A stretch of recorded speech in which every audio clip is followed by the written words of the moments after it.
조화무쌍한 금돼지. 옛날 어느 고을의 깊은 산속에 온갖 조화로 사람들을 괴롭히는 금돼지 한 마리가 살고 있었다.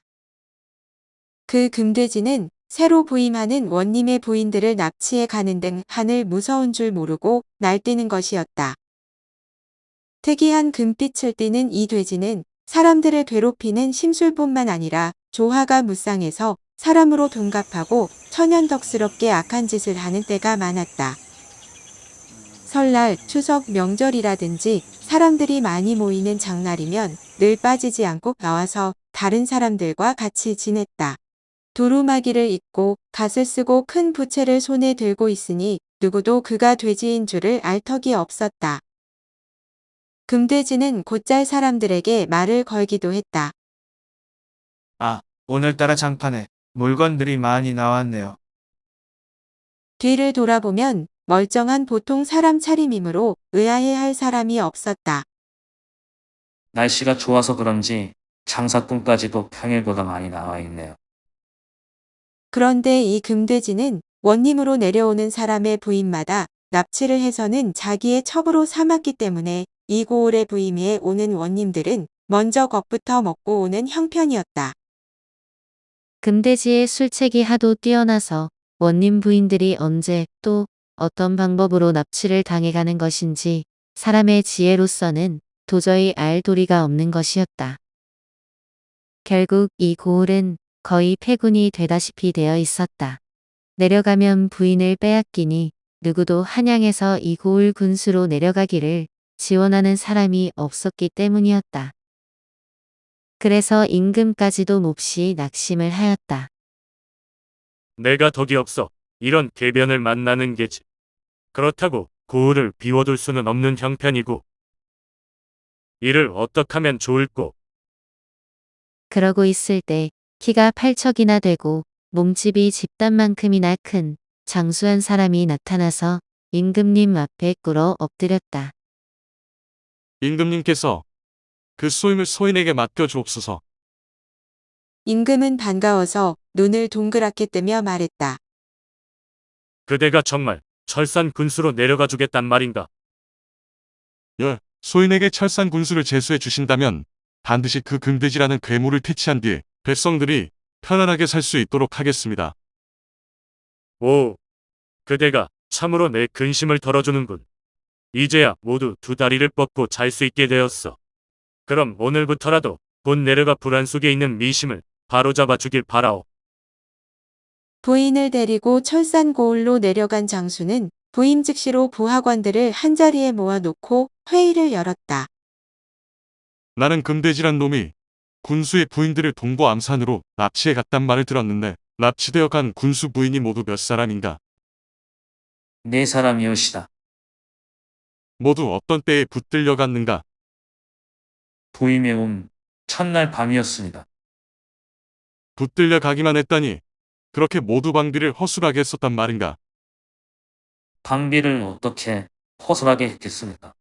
문을 안으로 꼭 걸고 집 밖에 수십 명의 하인들이 둘러싸고 있었고 어느 틈에 빼내가는지 사람의 재간으로는 알 도리가 없는 일이었습니다. 그럼 오늘 밤엔 내 아내 되는 사람도 그와 같이 붙들려 가게 될 거란 말인가? 그 말에는 한 사람의 관원도 대답하지 못하고 모두 입만 다물고 앉아있을 뿐이었다. 장수원님은 한숨을 후후 내쉬었다. 도대체 나라에서 주는 국록을 먹고 산다면서 너희들은 뭐라는 것들이냐? 군수의 부인이 네 사람이나 붙들려 가도록 가만히 보고만 있었다니. 역시 관원들은 입을 떼는 사람이 한 사람도 없었다. 네 사람이나 붙들려 가도록 마땅한 방어책을 하나도 세우지 못하고 있었다. 한참 생각에 잠겨있던 장수원님이 얼굴을 번쩍 들었다. 너희들로도 해볼 도리가 없다니 내가 한번 계책을 세워보겠다. 너희들은 지금 각각 집에 돌아가서 오늘 밤 안으로 명주시로 천발을 구해오도록 해라. 명주실이옵니까? 그렇다. 잡아당겨도 끊어지지 않을 튼튼한 명주실 말이다. 관속들은 모두 서로의 얼굴들만 쳐다보고 있었다. 그 명주실로 뭘 하려고 그러는 것일까? 궁금했다. 어쨌든 간에 관속들은 각기 집으로 돌아가 급히 명주 씨를 구하느라 땀을 뻘뻘 흘리고 있었다. 새로 부임해온 원님의 엄한 명령이라 그 시각까지 명주 씨를 대령하지 못한다면 무슨 벌을 받게 될지 모르는 일이기 때문이었다. 해가 깜빡지고 거리에 한 등 두 등 등불이 켜지기 시작하자 저마다 명주 씨를 구해 든 관속들은 일제히 원님이 있는 동원 안으로 몰려 들어갔다. 오, 모두들 어김없이 명주씨를 가져왔겠지. 예, 모두 모으면 틀림없이 5,000발은 될 것이옵니다. 그래 수고들 했다. 그 마루 위에 놓아두고 돌아들 가거라. 관속들은 청사를 물러나오면서도 모두 마음속의 의문이 풀어지지 않았다. 알 수 없는 일이지. 새 원님은 그 명주씨를 가지고 무엇에다 쓰겠다는 걸까? 글쎄, 도무지 이해를 못하겠군. 설마 아니, 그 명주실로 금돼지를 묶자는 건 아니겠지? 말도 안 되는 소리. 그 조화무쌍한 금돼지가 날 묶어 줍쇼. 하고 두 발을 내밀어 줄 줄 알고. 이윽고 밤이 깊어지자 원님은 그 명주실 끝을 부인의 치마 끝에다 꼭 메어놓고 눈을 감았다. 만약 밖에서 보시락 소리만 나도 눈을 퍼뜩 뜨고서 저골이 고름에 채워져 있는 장도칼로 찔러 주어야겠다고 마음을 먹고 있는 것이었다. 그러나 한참이 지나도 밖에서는 나뭇잎 떨어지는 소리조차도 들리지 않았다. 이상하다. 내가 단단히 벼르고 있는 줄을 알고서 그놈도 나타나기를 포기했나? 그러고 있을 때 아내가 부시시 일어나더니 말도 없이 문을 열고 밖으로 나갔다. 원님은 벌떡 일어나서 그 뒤를 따라가 보았다.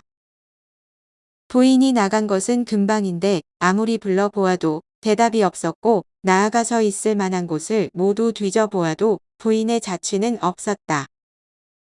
옳거니 이게 바로 그 금돼지란 놈이 조화를 부린 거로구나. 돌아와서 보니 명주실이 자꾸만 풀리고 있었다. 내가 꾀를 잘 내었기에 다행이지. 이제는 내 놈도 내 손에서 죽고야 말리라.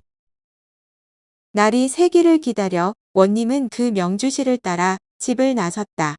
그 실은 예상했던 대로 동고암산으로 향해 있었다. 한참을 올라가니 큰 바위 굴이 보이는데 명주실은 그 굴 안으로 들어가 있었다. 굴 안을 들여다보니 온통 깜깜했다. 아무리 장수원님이라 하지만 약간은 무서운 생각이 들지 않을 수 없었다.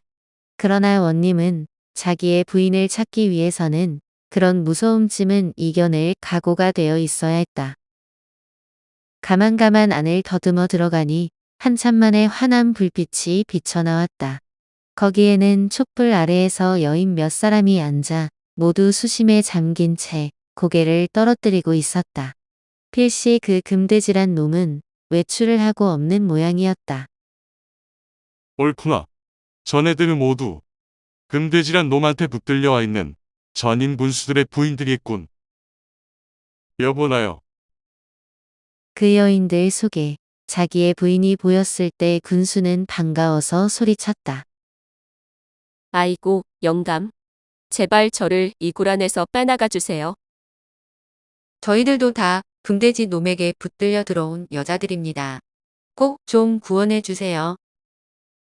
그러자 원님은 여인들을 보고서 물었다. 글쎄, 내가 힘 미치는 데까지 당신네들을 빼내드리도록 노력하지요. 그렇지만 나도 힘의 한계가 있는 것이니 꾀를 써야겠어요. 그놈이 가장 겁을 먹는 게 무엇이던가요? 그것은 물어본 적이 없는데요. 그렇다면 그놈이 돌아오거든 당신은 세상에서 무엇이 가장 겁나느냐고 물어보세요. 그러고 있을 때에 밖에서 버석버석하는 소리가 들려왔다. 지금 금돼지란 놈이 돌아오고 있어요. 어서 저 구석으로 들어가서 숨어 있으세요. 과연 불빛 아래에 나타나는 놈은 살이 퉁퉁하게 찐 괴물이었다. 여인들은 갑작스레 그를 반기면서 아양을 떨었다. 아이고, 왜 이렇게 늦게 돌아오셨소? 밖에서 불편한 일은 없으셨고요? 저희들이 걱정을 얼마나 했다고요. 허허허, 나를 걱정했다고. 내가 천하에서 제일인데 걱정은 왜 하는 거야? 그렇지만 이 넓은 세상에는 당신보다 더 무서운 게 하나라도 있지 않겠어요? 저희들은 당신을 위해서 그게 제일 걱정이어요. 그게 무엇인가요? 우리도 그걸 알아야 당신을 보호해 드릴 게 아니겠어요?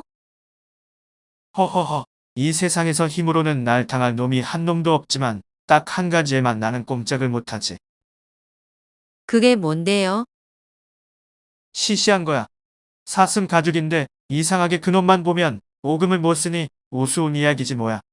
허허허. 장수원님은 몸을 뒤져봤다. 그러다가 몸에 지닌 도장집이 사슴 가죽으로 만들어진 것임을 알아내고는 그 도장집을 들고 나가 괴물의 코앞에다 들이대고는 소리를 쳤다. 이노아, 내 눈에 이 사슴 가죽이 보이느냐? 그러자 갑자기 금돼지는 벌벌 떨며 도망치려고 했다. 원님이 그놈을 붙잡아 장도로 목을 찌르니 금방 피를 토하고서 죽어버렸다. 금돼지는 죽고 모든 것이 평온해졌을 때 이상한 일이 생겼다. 장수원님의 부인이 끌려갔을 때 뵌 금돼지 새끼를 10달 만에 낳았는데 그 아이의 형상이 꼭 돼지 같았다. 그 아이가 자란 후에 신라의 학자로 유명했던 최치원이란 인물이 되었고 그래서 그 뒤부터 이 지방에서는 최씨 성을 가진 사람을 돼지의 자손이라 불렀다고 한다.